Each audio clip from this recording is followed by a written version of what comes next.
Hano mwamaze gufyonda ni kuri Axia Vibes TV.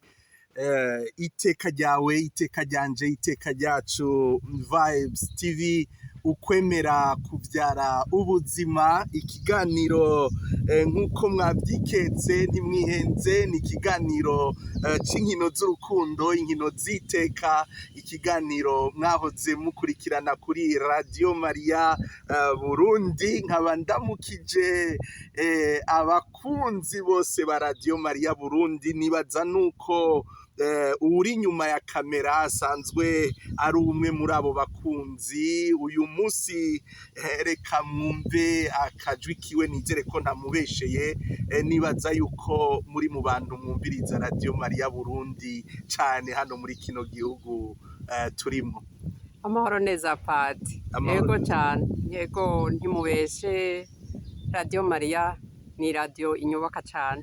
Ego cane, umukama duhezagirire abakutsa kivi bose kuri iyo radio iri muri Marathon, mubandanye muyishigikira aho muri hose. Turaramukije Patiri Bireha Desire, aheza akaja imbere abakristu bagiye hamwe kugira ngo bafashanye n'umuvyeyi Bikira Maria kumenyesha inkuru nziza. Rero nkaba nararonse akaryo ko gufashanya nanje n'umuvyeyi kuri iyo radio mu nkino z'urukundo, inkino z'iteka mwahora mwumviriza imisi yose kuwa mbere. Hari benshi rero bagumye bishuza ako kanya.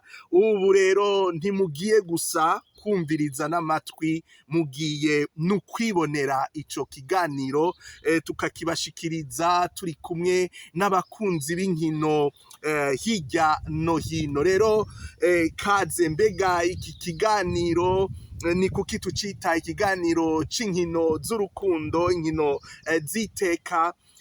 Reka mukanya ce ndabagira ku muriri kugira ngo mwumve yuko atari uguta umwanya, mwumve yuko atari ukujandajanda gusa.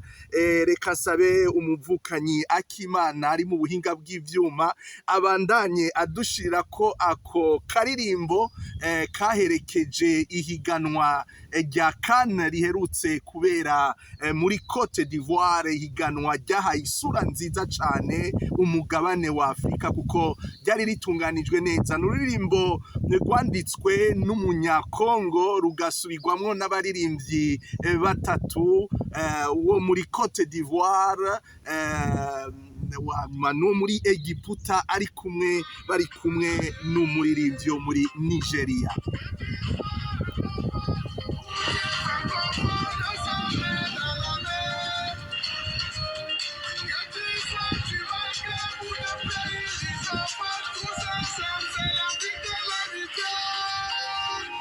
Murakoze cyane, murakoze. Ako karirimbo niko kaza kuderekeza muri kino kiganiro c'inkino, n'inkino z'urukundo, n'inkino z'iteka.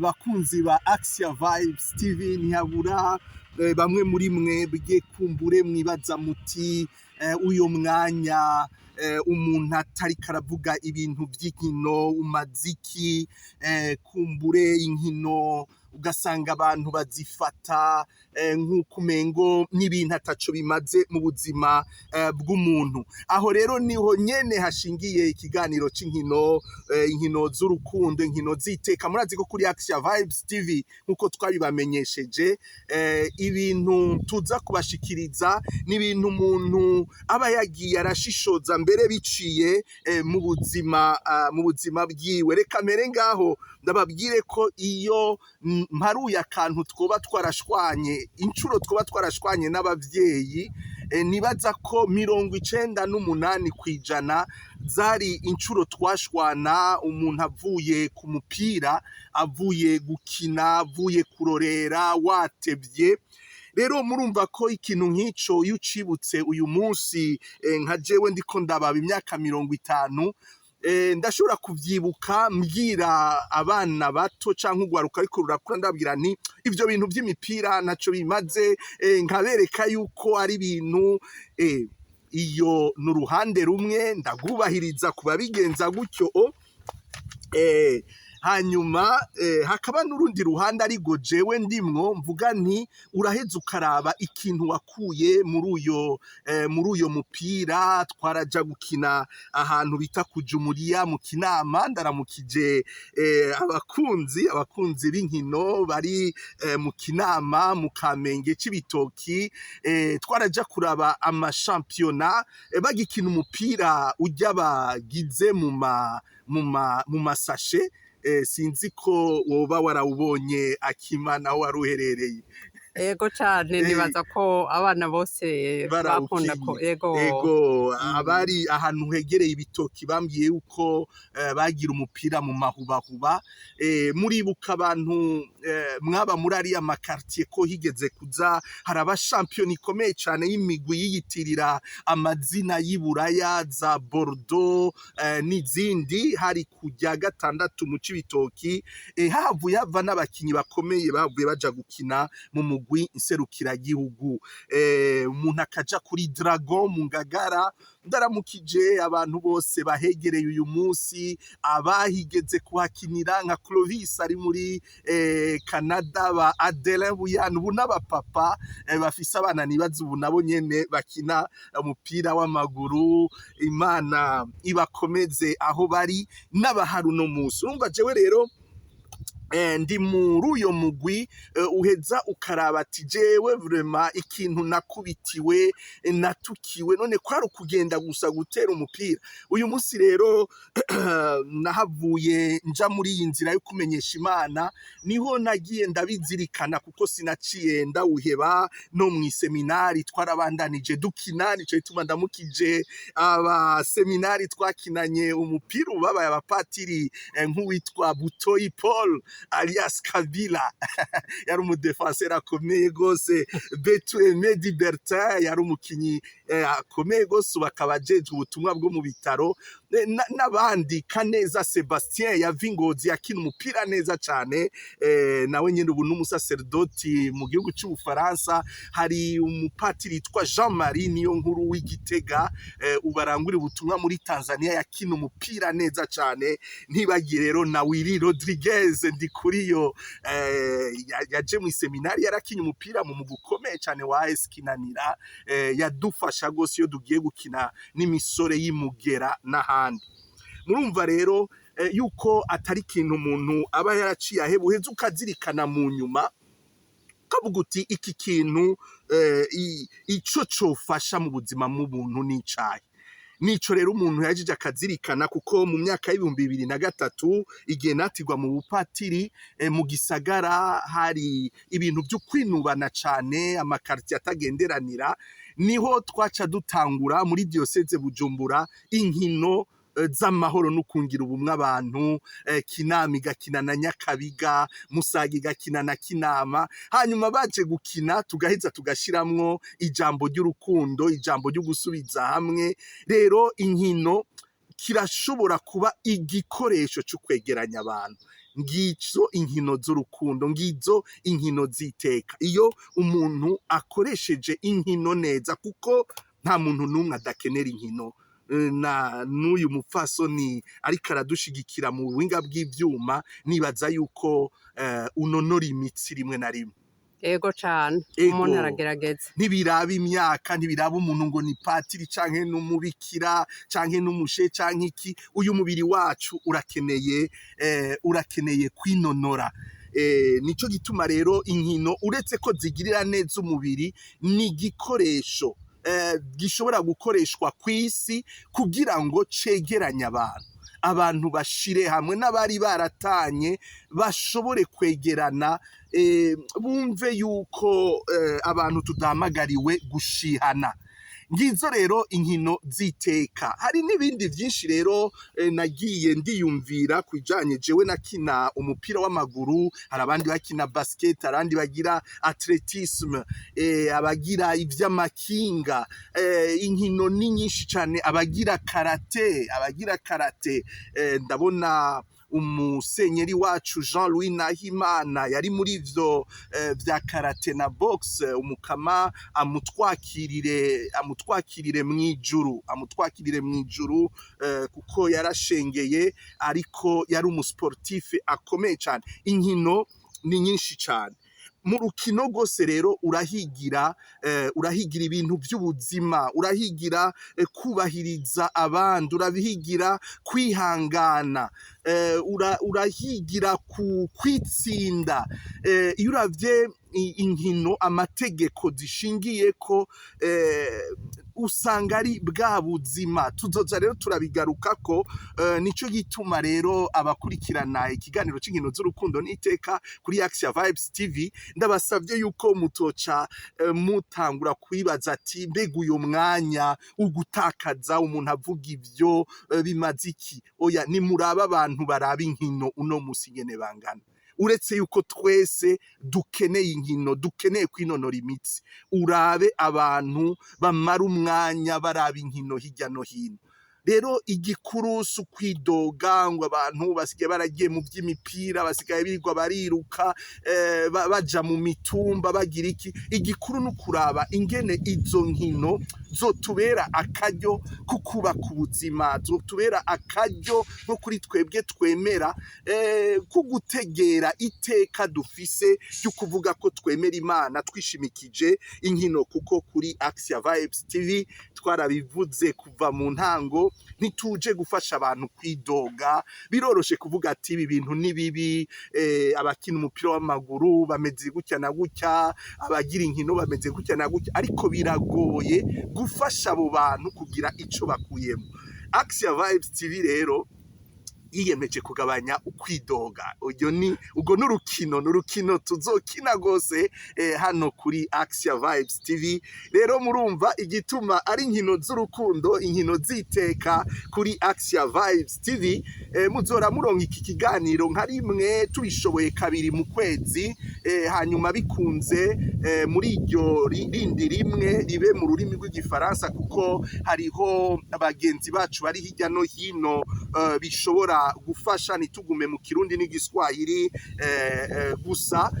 Mwumve rero ihangiro nuko dufashanya kumva yuko ivy'umukama yaremye byose byari byiza, yarabiravye arasanga ni byiza. Dushatse turashobora kubikoresha kugira ngo tugire nabi canke kugira tugire neza. Uyu munsi sport turashobora kuyikoresha kugira ngo tubandanye tuba abantu Imana yashatse, tubandanye tugira iyi si neza, kuko nibwo butumwa umukama yaduhaye. Reka rero inyuma y'intangamarara yo kubabwira no kuba menyesha ihangiro ry'iki kiganiro, inkino z'urukundo, inkino z'ukwemera, kugira ngo nawe utovyakira uvuga uti mugabo harimo akantu keza na gatoyi. Ntivyoroshe yuko twese dushaka kugira ico duhurizako. Nico gituma tuca dusaba tuti nivyo utakiriye ube sportif, ube flexible nkuko babivuga ngaha mu Giswedwa, uheze uvyakire mu rukundo n'iteka. Reka tubandanye twumviriza karirimbo kaherekeza kana, nukuvuga inkino z'imigwi nserukirabihugu zabereye muri Cote d'Ivoire. Inkino n'ukuri zatunganijwe neza cyane, zigakurikiranwa n'abantu barenga imiliyaridi 2.5 ku isi, zikaba zarateye iteka ridasanzwe umugabane wa Afrika bakunze kuvuga ko utazi gutunganya ibintu. Turabizi n'ikimenyamenya n'ingene Cote d'Ivoire yatunganije CAN.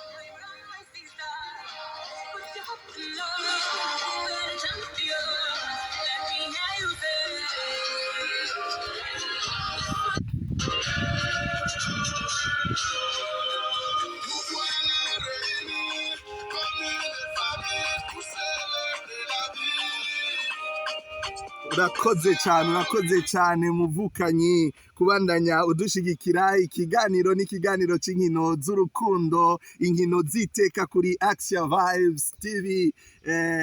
Iteka ryawe, iteka ryanje, iteka ryacu. Vibes TV, ukwemera kuvyara ubuzima.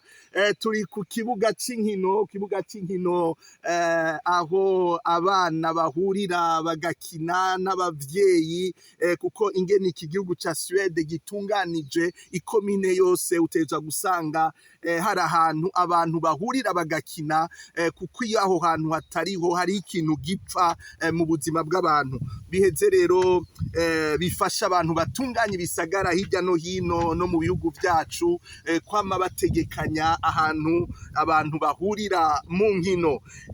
Reka rero tubandanye ikiganiro cacu, ndababwira ingene inkino n'ukuri zifasha n'ukubandanya umuntu aryoherwa. Nk'ubu uno mwaka mu gihugu c'Uburundi ihiganwa ry'umupira w'amaguru ryatwawe n'umugwi wa Vitaro. Sinzi yuko Akimana inyuma ya kamera hari icazi kuri ivyo bintu vya Vitaro, woba waravyumva abantu babivuga? Ego ndazi ko wari umugwi ukunzwe cyane mu gihugu cacu c'Uburundi. Umugwi ukunzwe cyane mu gihugu c'Uburundi, nivyo wari ukunzwe gose nka twebwe imuhira, nibaza nka twese, kuko muri ico gihe hari akaze umugwi wa Vitaro na Inter FC yahavuye yigaburamo kubiri, hakabaho Inter hamwe na Interstar. Rero n'umugwi twakunda cyane, hakaba hari haciye imyaka 8 udatwara igikombe, udatwara ihiganwa ryo mu Burundi. Urumva imyaka 8 umugwi urindiriye, warigeze kuba ari umugwi ukomeye, umaze gutwara hafi amahiganwa 200, kuko iri batwaye uyu mwaka rya Primus League iciye ribihiganwa rya 21. Baratwaye amahiganwa 20 bari hejuru bazwi, baca bamara imyaka 8 umengo baracupiye. Uyu rero baciye basura baragaruka hejuru. Urumva ko nk'ico ari ikintu gishobora kutwigisha mu buzima, Akimana? Ego cane, ni ikintu cigisha umuntu kwihangana. Kwigisha umuntu kwihangana cane cane. Urabona iyo umuntu yigeze kuba ari hejuru, yigeze kuba azwi, erega ndashobora no kubifata no kuri ibi bintu vy'imyaka. Urabona iyo ukiri muto urashobora kuba umustar ukamenyekana, ariko nta yiruka itabunda.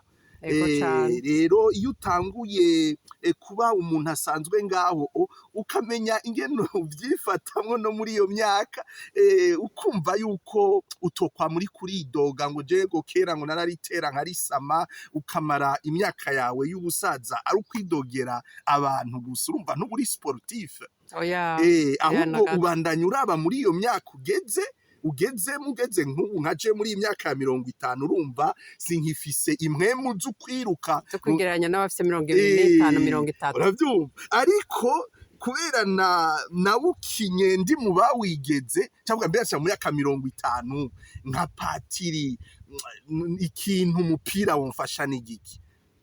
Cyangwa ni kubabwira yuko umupira atari bidayimoni. Umupira si bisazi, sport si bisazi. Oya, kuko yaba ari bisazi urumva sinari kuba ngeze ahangeze. Hariho n'abandi benshi nakubwiye, abo ba Clovis, ba Adela, ba Gervais Burundi, twakinanye, ubu ari abapapa bingo bariko barasohora abana. Ariko urazi ko kera abavyeyi batubwira, mbega iyo mipira uzoyikuramwo iki, mbega bakakurya umutima bagakwa kumara. Uyu mupira n'umwuga. Umupira n'umwuga. Oro ku myaka yacu ibintu vy'imipira ntivyari ibintu birabwa neza, vyari ibintu umengo ni ibintu vy'ababandi, vy'imburakimazi. Nico gituma nka twebwe abamama bacu bigishije, aha twarariwe ibinuma vyinshi, kandi akakurya ikinuma akacavuga ati ntuvuge, ntujyogore. Ntibabibonamwo kazoza. Ntibari bazi ko ni nabo umupatiri, uyo mupira uzomfasha kumenyesha izina rya Yezu Kristo. biragoye ababaye abapapa ndazi ko bibafasha kuba mu buzima bw'ingo, kuko burya ubuzima bw'ingo burasaba kuba sportif cyane. N'ibindi gose. Rero urumva nk'ubu je maze kugera muri uno mwanya sinoca nca ngaho ngo mvuge ibintu by'imipira naco bimaze, ndaheza kuri iyi myaka ngezemo ko ntagishobora kuja mu rukino ngo mari iminota 90, ndaheza ngafasha abandi nkaha ndiko ndafasha. Kandi nkabibamwo nyene agapira nkagafata nka basket sinayimenye gose, nahereje mu kwiga ingene bagira truapa ntibagire marche. Ndafise akanosyo gakeya ariko umupira w'amaguru uragerageza aho ukigerera aho ugeze nyene ku myaka ugeze. nkigerera aho ngeze. Rero ugeze mu myaka 70 gutyo nyene, imyaka 80 gutyo nyene, ikintu iyo cagufashije mu buzima kigenda kiragufasha ku rugero rwose ugeramwo ukagira ico ufashisha abandi. Rero ngizo inkino z'urukundo. Nk'ubu rero iyo numvise ko Vitaro yatwaye ihiganwa, numva ndavuga mbega bifasha iki gutegera mu buzima. Nguko rero ico tuzoza turafashanya ngaha kuri Axia Vibes TV. Umuntu ntahereze kuvuga ngo Vitaro yatsinze, umuntu akoma indura aje mwibarabara agire pipipi. Akagumye baguma ko barakoze kugumya iryo teka ryabo, bakaguma bagwana, ngaho urumva ko baruhiye gutahana intsinzi, gusubira gutsinda. Ibintu rero bya siporo nico nariko ndavuga, muri izi nkino z'urukundo tuzoraba ingene siporo itwereka ingene dushobora kwifata mu buzima bwa misi yose, cyane cyane twebwe twemera, kuko ari igihe twibaza ko Imana yugaraniye mu isakristiya, yugaraniye kwa altari. Ijya Mana duhimbaza kwa altari niyo iza igashika mu mipira, igashika mu vyaremwe byose, ko nta hantu na hamwe Imana yimiriwe. Cyane Imana turagendana. Rero iyo uzananye n'iyo Mana mu bintu byose urabona mwiciza.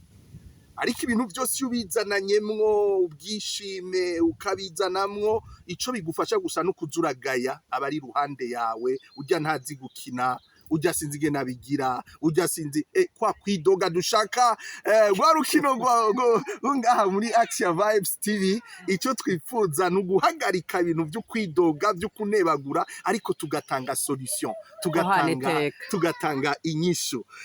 Reka imbere y'ukubandanya kandi ndabibutse yuko muri kino kiganiro mu gusozera tuza kugaruka kuri ryahiganwa twabamenyesha. Nibaza yuko umuvukanya k'Imana yibuka yuko twavyemereye abanywanyi ba Axia Vibes TV. Cyane bagumye bishuza. Rero mube hagufi iryo higanwa, turababwira ibibazo muzokwishura na ryari mwotanga izo nyishu, n'agashimwe muzoronka. Mbere ivyo tuzoheza tubibandanye kugira ngo tubandanye dukoresha inkino ngo twegerane, duhana iteka, twumve yuko turi abantu twagenewe kubana nk'abavukanyi. Reka dusubire twumvirize ka karirimbo twaririmdirwa na Yemi Alade na Ramadan hamwe na Magic System, abavukanyi bo muri Côte d'Ivoire, Nigeria na Egypte.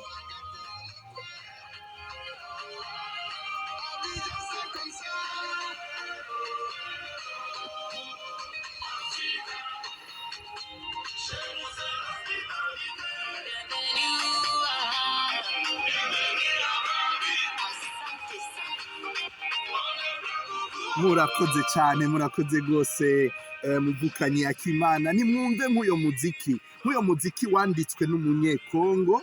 Urumva we yarawanditse, ahejeje kuwandika ucuririmbwa n'abo muri Côte d'Ivoire, n'uwo muri Egiputa mu Barabu, n'uwo muri Nigeria, abavuga ururimi rw'igifaransa, abavutse bavuga icarabu, abavuga icongereza. Murumva ingene umuziki burya nayo nyene ni sport. Nico gituma ibiganiro by'inkino kenshi bama bavuga ngo umuziki no kwinonora imisi, kenshi birajana, ni nka gym tonic. tuzoja ahantu bagira gym tonic kugira mubone ingene Imana yaremye ibintu vyiza cane. Turiko turabereka muri kino kiganiro kandi tugira tugeze nga kuko uko tuzoza turabigira kwari kugira ngo mwumve intumbero kuko urazi kenshi Akimana yuko umuntu iyabonye ibintu atamenyereye nko ngaha ku ma televiziyo kubonesha kure zikorera kuri internet kenshi mu mpengamiro y'umuntu hariho impengamiro y'ukwanka kubera ibintu ataba abimenyereye. Nico tuma dufashe kino kiganiro kugira ngo tubisigure neza. Nibaza nawe Akimana kutari wumva nkikugira ati dutunganye ikiganiro c'inkino wavuga uti iyo tugira ikiganiro ku nkuka y'imisa aho nari kuza nyaruka. Oya ariko ego umuntu wese afise ikintu kimubangukira pati. Ego ariko urumva yuko bikenewe hari ico bifasha cyane. Ego cyane nk'ubu na jewe ndiko ndiga n'abandi bose bazokurikirana iki kiganiro. Ego rero ndabatumiriye cyane muzobona ko ari ibintu biryoshe. Ndabaho uturorero tubiri dusanzwe gose. Urabona nk'ubu Akimana na mwebwe banywanyi ba Action Vibes TV murabona ko ubu bariko baratanga ibikombe hirya no hino muri Afrika. Igikombe c'imigwi yatwaye ibikombe yabaye iya mbere iwabo. Ico gikombe catsindiwe n'umugwi witwa El Ahly wo muri Egiputa. Ku migwi yatsindiye ibikombe iwabo ico bitaka vainqueur de coupe catsindiwe n'umugwi wa Zamalek. Ngahi Buraya bariko imigwi itsinda amahiganwa y'iwabo. Inter de Milan mu Butaliyano, ndaramukije abakunzi b'inkino bari mu Butaliyano. Ni igihugu gikunda inkino cane.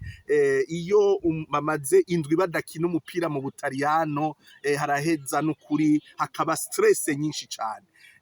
Botuma babura ibyo kurya bimwe hako habura agapira. Inter de Milan rero niyatwaye iryo higanwa mu Budagi ngaha hafi iwacu n'umugwi wa Bayern Leverkusen. Ndazi ko ayo mazina bamwe ataca babwiye sico gikuru ariko umuntu aragenda nko muri Google akarabati mbega ico kintu Bayern Leverkusen gisigura iki. Mu Bufaransa ni Paris Saint-Germain yabaye iya mbere. Mu Bwongereza ni Manchester City yabaye iya mbere. Ndaramukije Freddy ari muri Neshe akunda cyane uyo mugwi. Iyo watsinze aranyandikira kuri message, iyo mbonye atanyandikiye ncamenya ko batsinzwe. hariho abana ngaha Andy Nathan Igiraneza ba William. Iyo Manchester City yatsinze baraheza bakaza tukaba turakina ducokozanya turyosha ubuzima. Rero ariko hariho umugwi wabaye wa kabiri sinogenda nta uvuze n'uyu mugwi mubona ucafye ngaha Arsenal niwo mugwi mukunda gapati mushikira. Uyu mugwi rero waramfashije mu buzima kuko n'umugwi watsinzwe kenshi. Wowe ukunda kwera utsindwa? Oya none ndababazega abakunzi banywanyi ba Action Vibes TV. Mwebwe umukunzi iyo vyanse muca mutana n'akabando. Inkino zitekana urukundo. Iteka ry'umukunzi riri ndatsinze. Urumva rero hariho abantu mu gukunda imigwi usanga iyo Paris Saint-Germain imaze iminsi itsinda baca baho muri Paris Saint-Germain. Iyo aho bimeze neza aho bihiye. Nk'ubu hariho abantu bamaze iminsi baza kwiyandikisha mu bakunzi ba Arsenal kuko kuva mu mwaka uheze tuvyifashemwo neza. Uravyumva rero iyo ibintu by'inkino bimeze biryoshe nk'ubu je mvuga ngo tuvyifashemwo neza n'abarongoye Arsenal batanze. Ariko muri rwa rukundo rw'abana b'Imana ibyiza iyo ubibonye uravuga ati ibyiza birakura urabikenguruka. Hari abantu bakunda kuvuga ati yacuma muvuga gutyo atana amahera 5 bazoba. Rero muri ino si ibintu byose byahindutse ibintu by'amahera. Ntukirekuriwe no gukunda ishugu ubonye hajya. bacabwira ati reka uridandaza bari wakenguruka ngo wewe ukenguruka iki. Urumva ibi bintu by'inkino rero n'umuziki, umunyamuziki uramukunda ko arafise impano, aragufasha kubaho ufise icyo bita energy positive. Urazi hari ibintu byinshi bidutuma tuba aba negativiste, ariko abantu baririmba, abantu bakina neza badaterana ibicamurundi. Arsenal rero naho yahoze itsinda ikina agapira k'ijuru, ntibavunana n'abantu, bamana akanyamuneza n'inkino z'urukundo iwabo. Kumbure ndarengeje urugero gatoyi, ariko kwari ukubereka yuko inkino zagizwe kugira ngo tube positive mu byo tugira byose, mu byo umuntu aba yaratoranye, kugira ngo tubifashemwo abantu gutera imbere. Rero Arsenal yabaye iya kabiri uno mwaka, mbere nkaba ntumiriye abakunzi ba Arsenal ntihagire uwushavura muri bo, kuko hamwe dushavuye twoba dushavuje Imana. Ko twarigeze kuba turaba 8, 9, 10, ariko tumaze imyaka 2 tuba ba kabiri, kandi uyu mwaka twarahakije, byahatswe gatoyi kuba ba mbere. Byarahatswe gatoyi gusa, ni hamwe ngira Imana ivuga ati kugira tubandanye twicishije bugufi, mubandanye mwihangana, tubandanye nitwibagire yange muca mwishima n'ingoga. Urabona urazi y'umukene aronse ibifaranga bikamugwa kubwo nyene, arashobora kuca yiyibagira byose, akavyibagira. Mwe Arsenal ntituzokwibagira iyo twavuye. Nico gituma abatsinzwe vraiment tutabacokora, twabwira tuti yasha iyo nda turayizi twebwe. Reda keje abakunzi ba Arsenal, mu minsi za tuzohura ngaha sala kugira ngo twigine iyo ntsinzi imbere, tubandanye dukenguruka Imana iduha izi ngingo z'umubiri kugira ngo dushobore kuryohera abantu. Urumva rero ako karorero kukwihangana uri kuraraba izo nkino ni cigwa c'ubuzima. Urazi kangahe abantu byanka ko tubana kubera kutihanganirana. Rero twebwe twemera iyo ubibonye ukabibona ku bantu biruka inyuma y'umupira, uravuga uti mbega jewe nsenga Imana yigize umuntu. Reka data n'abiruka inyuma aka gapira baragapomfye gusa, aka ntaco uravyumva. Nyamba bagakina bashobora kwihanganirana, jewe mpfukama imbere y'Imana yanyigutse, ni gukina ashaka kukwihanganira. Iyo rero mvuye kuraba umupira ca numva nyene hariho iteka narose ry'ukwemera, urumva biranyinspira. Nico kimwe nk'ubu, ni rya jambo bavuga ati abirukira urugori ruhera, kuko abo bose bariko bararonka amakupe n'amakupe ahera. Abo basitare amahera arahera, ubusitare burahera, bakanakwibagira ukaguma uri muri Google gusa. Navyumva yarigeze navyumva.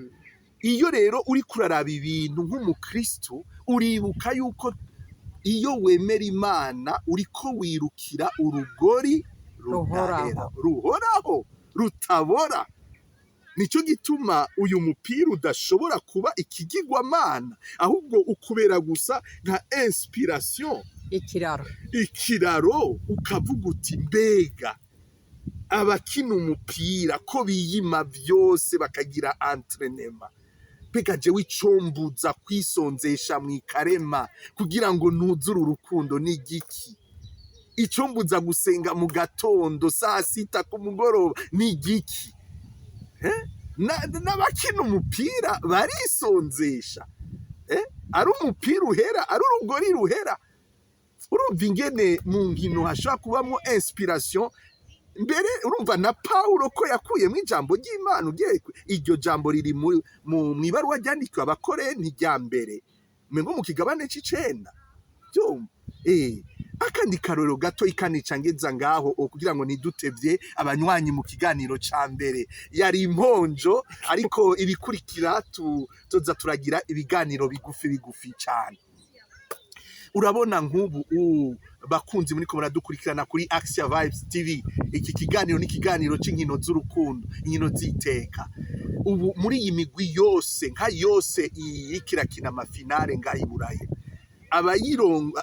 abayikoca abayimenyereza barabakinyi kera, abayimenyereza barabakinyi kera batagishobora gukina ubu aho bageze, bakaca baba bamenyereza, kandi urumva bagaca bafasha n'imigwi bamenyereza gushika hejuru cane.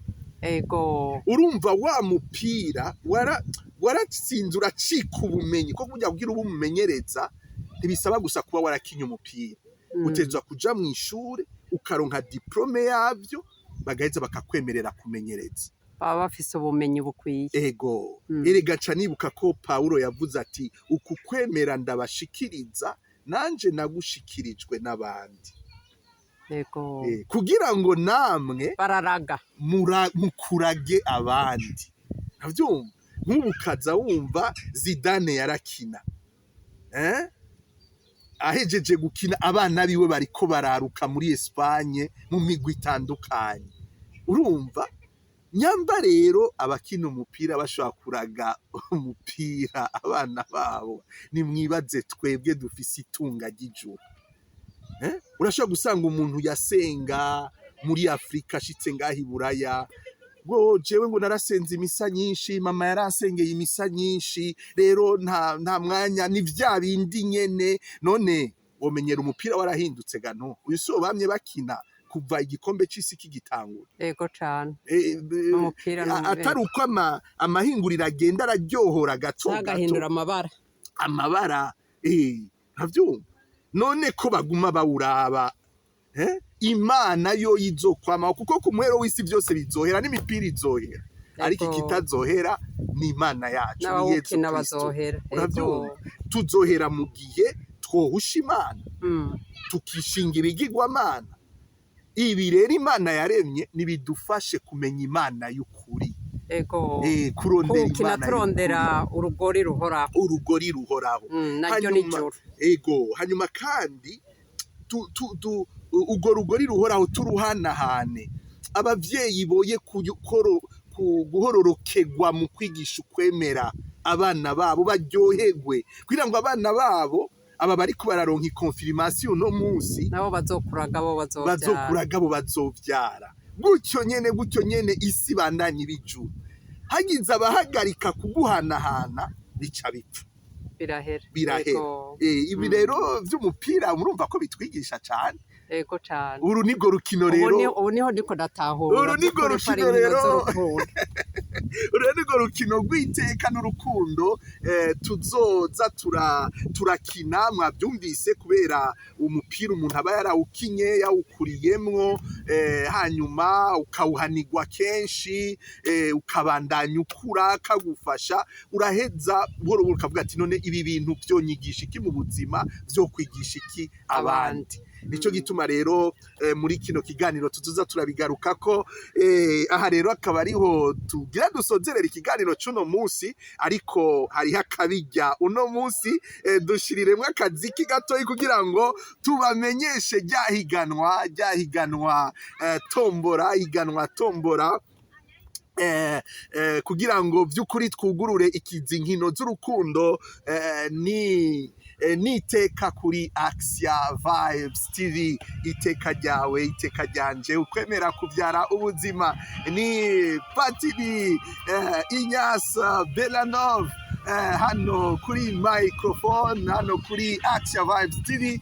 Inyuma ya kamera ni Akimana ariko arafasha kubashikiriza kino kiganiro.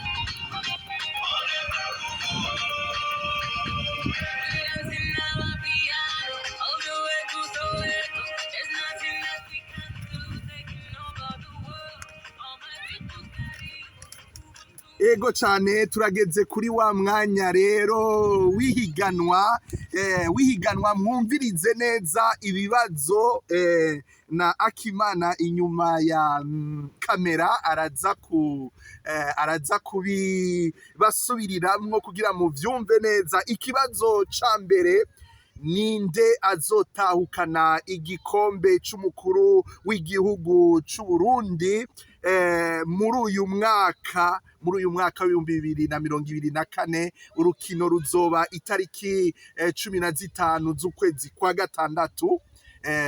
ni vuba hageze ruzohuza umugwi wa Rukinzo hamwe na Etoile du Centre umengo nyamba ntibeshe. Ninde azotsinda? Bazotsindana guti ibitsindo, bazotsindana 1-0, 2-1, bazotsindana ku ma penalty. Utunyishu ni 2. Rumva ikibazo kiragoye ndavyumva. Harimo gutomboza. Ikibazo ca kabiri, ninde azotahukana igikombe ca Champions League i Buraya hagati y'umugwi wa Real Madrid na Dortmund, ruzobera Wembley mu Bwongereza, Londres.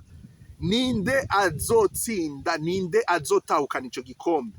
Iyo ni inyishu ya mbere. Inyishu ya kabiri, bazotsindana gute? Ukaca uvuga ati nk'ubu nyamba ukunda Real Madrid, uti Real Madrid izotsinda 1-0, navyumva.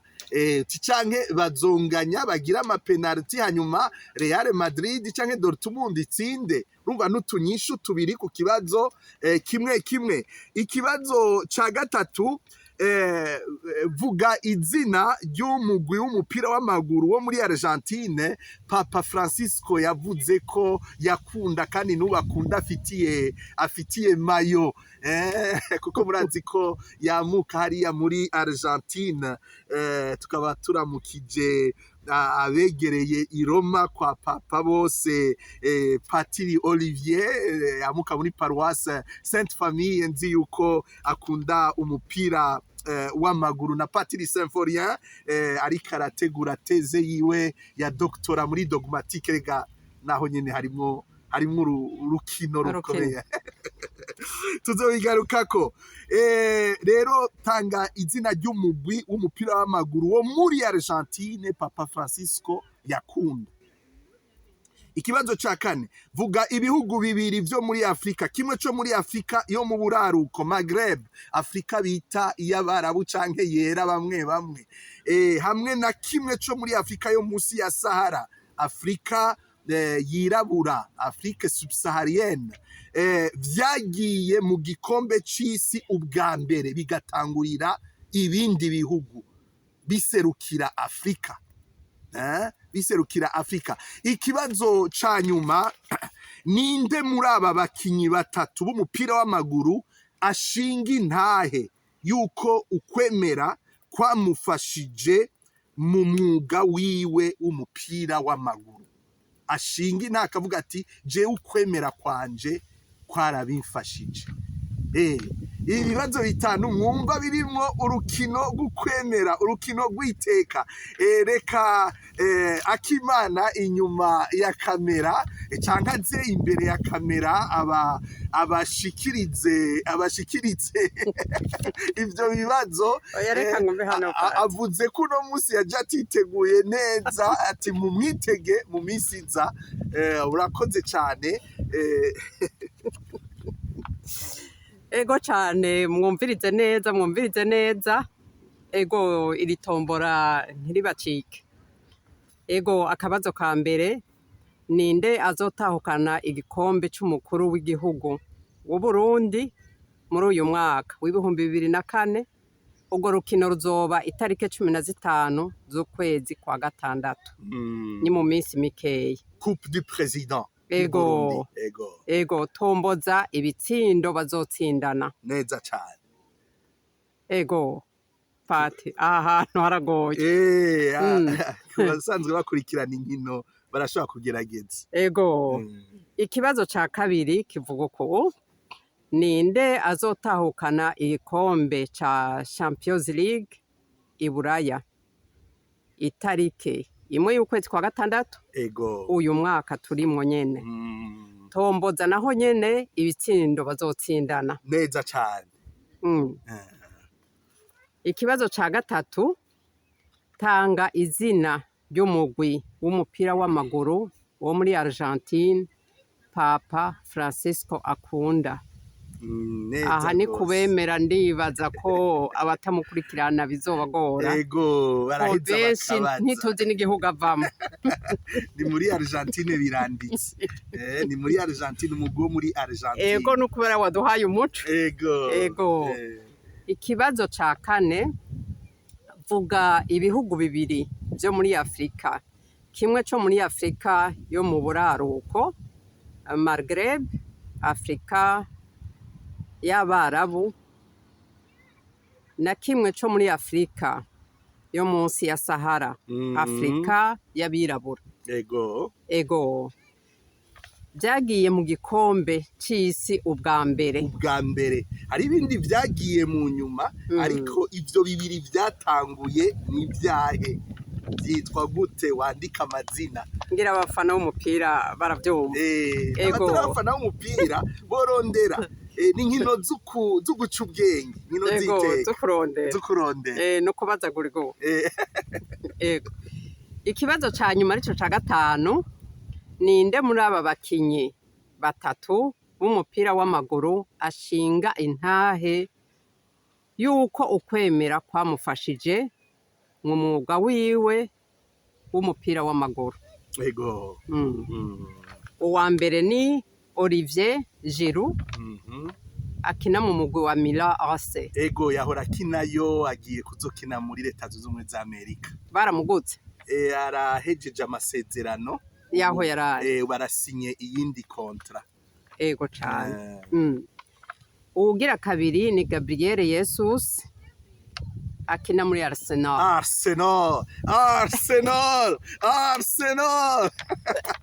Nous sommes vice-champions. Uwa gatatu ni Lionel Messi, akina mu gihugu cunze ubumwe bwa Amerika. Muri Etats-Unis. Abakinyo batanguye gukura mu myaka baraheza bakagurwa n'imigwi yo muri Leta Zunze Ubumwe za Amerika, kuko abanyamerika bariko baragerageza kuduza umupira w'amaguru. Basanzwe bifitiye ico bita football america, hanyuma bakagira na basket. Umupira w'amaguru rero si ikintu bagiye nk'abamenyereza nk'abakinyi bakina imyaka ya nyuma, bakaba baraca udufaranga, hanyuma bagatuma, kuko baba barabaye abasitari buraya bazwi, abana b'abanyamerika bakaza kubaraba bagahurumbira umupira. Murumva ibihugu biteye imbere kugira ngo ejo mu myaka iza Leta Zunze Ubumwe za Amerika kizobe no mu mupira w'amaguru ari gihangaye. Urumva ingene batangura kubitegura gahoro gahoro. Barabitegura. Uratusubiriyemo ibibazo mu kanya ca ndabibabwira mu rurimi rw'igiswahili, ariko ca ubwira ko imbere yo kubabwira ibi ingene mwobigenza, tubwire udushimwe dutegekanijwe. Ari kirero kirakomeye cyane gose. Ego nibumvirize neza. Uyo muriko murumva ni Akimana inyuma ya kamera, ariko akina urukino rwa discretion, ariko murumva ko ariko ababwira ibintu byiza. Inyishu zitegerezwa kuba zashitse ku nimero, mudumvirize neza, ndagerageza kuvuga buhoro buhoro. Na akamenyetso ko kongera ko tuvuga ngo plus 257. Aho ni ku baba bari hanze y'u Burundi. 69 26 25 95 95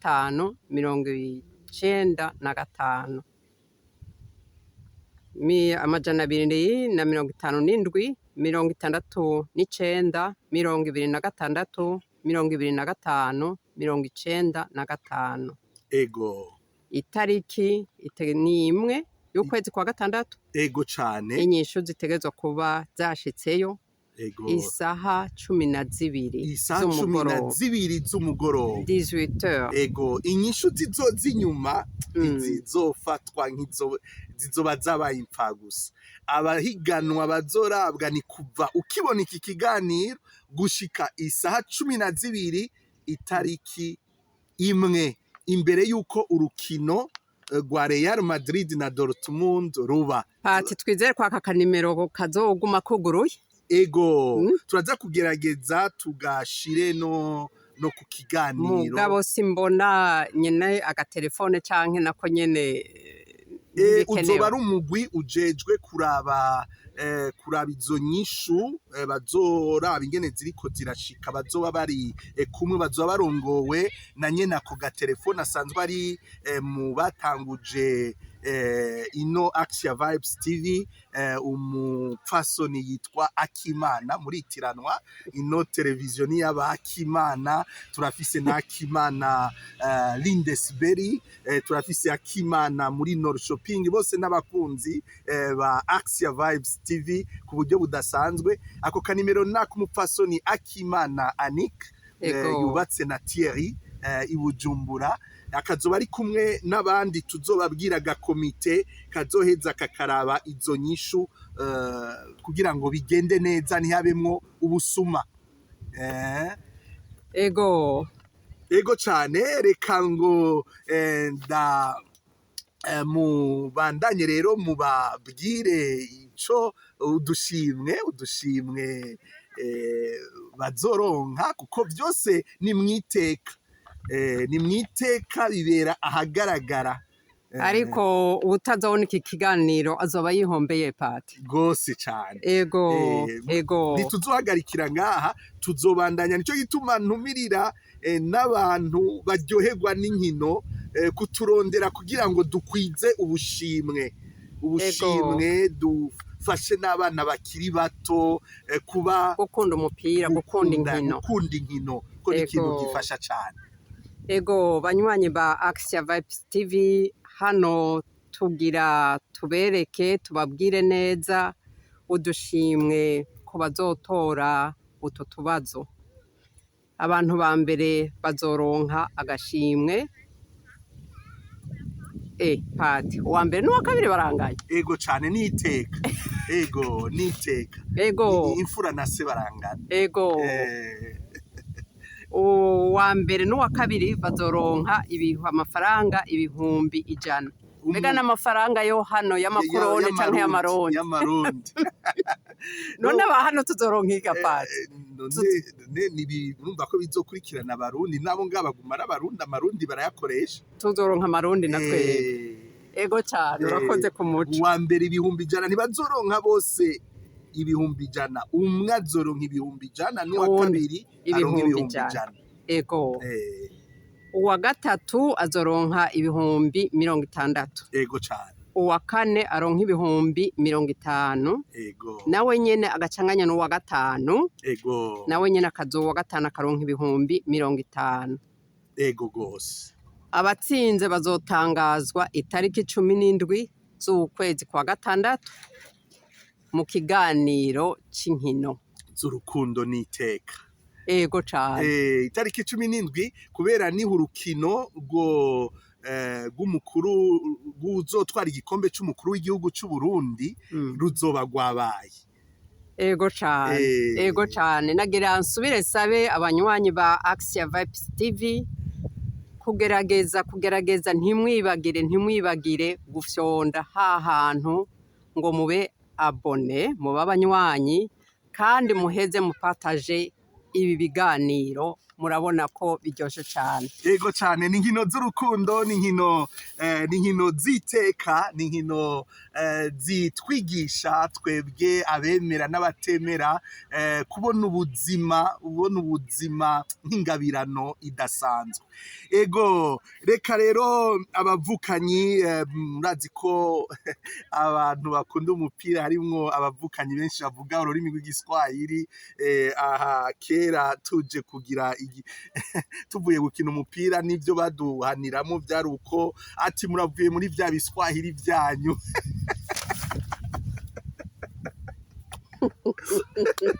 N'igipapuro giciye kibyumva. Akayaga karaciye ku kibuga c'inkino.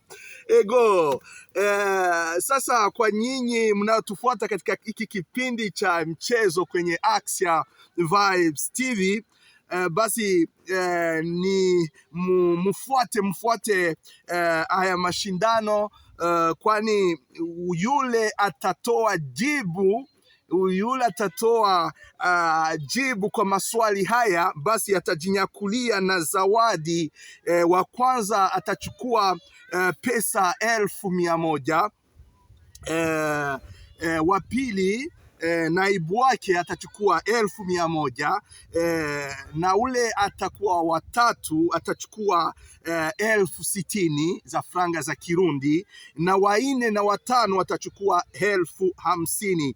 Na maswala ni haya, unaweza ukajibu katika lugha ya Kirundi ama lugha ya Kiswahili. Basi ukikuwa ukielewa lugha ya Kifaransa ama ya Kiingereza, sawa tu, unaweza ukajibu katika lugha ya yoyote ile unaweza ukazungumuza vizuri, ukaandika na vizuri ukielewa. Swala la kwanza ni nani atachukua, nani atakuwa mshindi ajinyakulie kikombe cha rais wa Burundi. Mchezo wa final zitatimua vumbi timu za Rukinzo na Etoile du Centre. Itakuwa tarehe 15 mwezi wa 6. Nani atachukua kombe hilo? Basi ubashiri na nani na mabao atayofungwa katika mechi hiyo. Watafungana aje? Watafungana mabao ngapi? 1-2, 2-1? Watafungana kwenye mikwaju ya manati? Basi wewe ubashiri utuambie itaendeka je.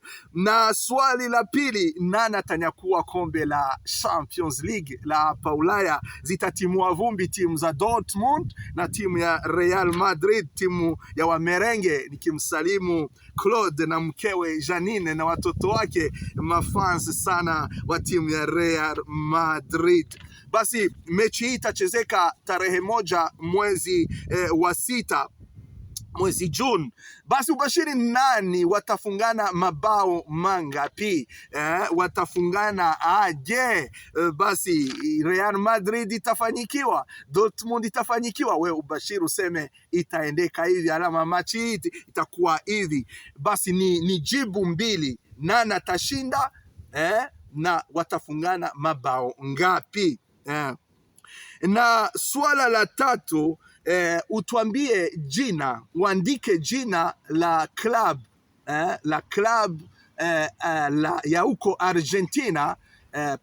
Pope Francis, mkuu wa kanisa Katoliki duniani, alikuwa ni shabiki wa timu moja ya huko Argentina. Tuambie jina la hiyo timu. Pope Francis akiwa mpenzi wa hiyo timu, utuambie jina, uandike hiyo jina na ujitahidi uandike vizuri ndugu yangu, upate kujinyakulia na zawadi nono umetaraishiwa na Axia Vibes TV. Na swala la 4, utujulishe, andika nchi mbili za Afrika ya Warabuni, Afrika ya Maghreb, nchi moja ya Afrika ya Warabuni na nchi moja ya kusini ya Afrika ya weusi. Jinsi tunasema hizo nchi mbili zimetangulia zingine kwenda kuwakilisha bara la Afrika katika kombe la dunia la kandanda. Nchi mbili ya Warabuni na kusini Afrika zimetangulia zingine, kwani nyuma kuna zingine nchi zimewakilisha bara la Afrika katika kombe la dunia la kandanda. Kuna nchi mbili zimetangulia zingine. Basi na swala la mwisho ni hili, kati ya wachezaji hawa watatu wa kandanda, basi uandike umoja. Ni nani? Ni mchezaji gani? Ni mchezaji gani amethibitisha waziwazi kama Imani imekuwa nafasi kuu sana katika kazi yake ya mpira wa kulipwa? Amethibitisha wazi, hakuficha, akasema mimi imani yangu imenisaidia katika karia yangu ya mchezo wa kabumbu ya kandanda, mpira wa kulipwa. Ni kati ya wachezaji watatu utaponyesha mchezaji umoja. Ni pamoja na Olivier Giroud, mchezaji wa zamani wa timu ya Arsenal, aichezea timu ya Chelsea, alikuwa sasa huyu mwaka mchezaji wa Milan AC, amemaliza mkataba wake, basi ataelekezea nchini Marekani amkutane mwenziwe huyu goalkeeper. Na mchezaji wa pili ni Gabriel Jesus, mchezaji wa Arsenal. Mnasikia kuna Jesus ndani na mchezaji wa tatu Gabriel Jesus ni mchezaji wa Arsenal. Na Lionel Messi ni mchezaji wa huko wa Marekani MLS. Basi katika yao wachezaji watatu, basi we uchague mchezaji umoja aliyothibitisha wazi wazi kama imani imemsaidia katika karia yake, katika kazi yake ya mchezo wa kandanda, mpira wa kulipwa. Basi ujibu hizo swali na ujinyakulie zawadi zilizotangazwa 1,100 kwa wawili wa kwanza, watatu 60,000, wa nne na watano 50,000. Na jibu zako zinapaswa fika kwenye hii simu, simu yapo Burundi, sioni vizuri kwenye hii simu. Acha niwaambie hiyo simu ni simu 69 26 25 95 69 26 25 95. Ukiwa nje ya Burundi basi unaongezea 257 plus 257 257. Utume jibu zako na zinapaswa fika mbele ya saa 12 za jioni tarehe 1 mwezi Juni, kabla ya mechi ya final ya Champions League kati ya Real Madrid na Dortmund. Murakoze cyane, cyari ikiganiro inkino z'urukundo, inkino z'iteka kuri Axia Vibes TV, aho duhuza ukwemera n'inkino, kuko twasanze ata muntu numwe ku isi yovuga ko adakeneye inkino kiretse kumbure hariho abantu babayeho uko tutabizi. Ivyo rero tukumva yuko byodufasha twese cyane gukomeza ubuzima bwacu bw'ukwemera. Rero muri ibi biganiro turabatumiye mutubwire ingene inkino ziriko zirabafasha kuba abantu biteka, abantu b'urukundo. Mwari kumwe nanje Patiri Inyasa, mu nkino kenshi twakunda kwita na Belanov. Hanyuma inyuma ya kamera ndashimye cyane umuvukanyi, naho ibi bintu by'inkino bitari binakunze gukerebuka kuvuga. Mwumvise ko hari ibyiyumviro yagiye araterera byiza cyane umuvukanyi Akimana, nkaba ndamukengurukiye ko yatsinze n'isoni, akumva yuko ibi bintu bidateye isoni. Namubwiye yuko kera batubwira ko ibi bintu ari ibintu by'ababandi, ariko urabona ko aho dushikiye ino ari byo igihugu gishimikira ko mu kurera abana. Ababyeyi bama bari hirya no hino batwaye abana mu nkino. Nimugire iteka, giraho mwubahwe, mubandanye mwumviriza ako kaziki ka Ramadan, Alade Yemi Alade hamwe na Magic System yo muri Côte d'Ivoire, n'urukino na karirimbo karirimbwe n'umuvukanyi wo muri Congo, kaherekeje kan yabereye muri Côte d'Ivoire.